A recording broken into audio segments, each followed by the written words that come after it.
And here we are. It is June 29th, PubPack 342, another Core Set 2020 boostery pack. And let's see how packed my pack is and how boosting it was, whether it was boosted properly before being packed.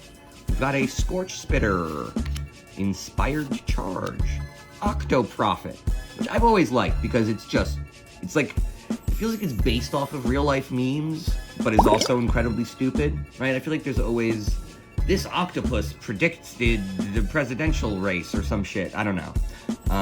But they're always telling us how smart they are. They're like, what if they're even smarter? Goddamn psychic octopuses.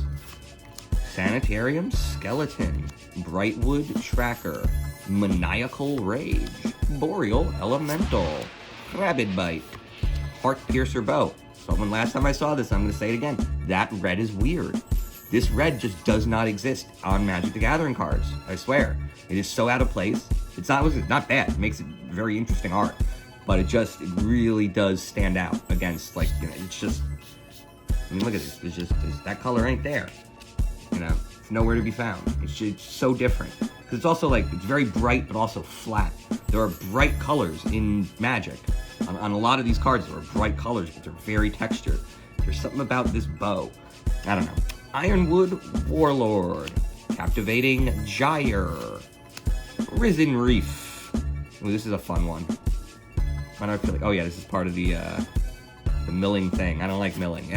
Masterful Replication. And then we got another Scorchfire Spitter, but this is the hit. Choose one, create 2 3/3 colorless golem artifact creature tokens. Choose target artifact you control. Each other artifact you control becomes a copy of that artifact until... That's interesting, but it is a pretty hefty mana cost for... Like, it's really the number 2, right? The number 1, like, that's fine. If you're using this for 2 colorless golem tokens, it's fine, but that's definitely not why it would be in your deck. It kind of just feels like... Yeah, no, I feel like I said this yesterday about Dread Presence, which seemed like a good card that just seems to be outclassed due to power creep. It's very interesting. It doesn't really make for a dynamic play field, right? When, like, I get why they do power creep to draw people into the new cards, but then it eventually, like, power creep just gets to the point where, well, if most popular, like, meta types can win on turn 4, then you've designed something wrong, right? Because you can never unwind that.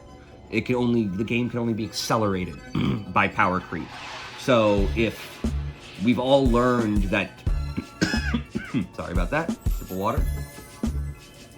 If we've learned that competitive games tend to move fast and are over by turn 6, and you continue to do power creep over the course of a year, then all of a sudden turn 5 is how they normally end, and then in turn 4.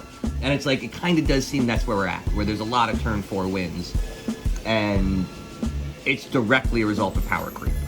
And I don't know how they can unwind it. They're gonna need clever game designers who love the game and understand, you know, the long-term kind of, the volume of cards, that there are so many different kinds of cards, and to create value in all of them would be tricky. Would require a nerd, not a marketing guru. It would require a geek.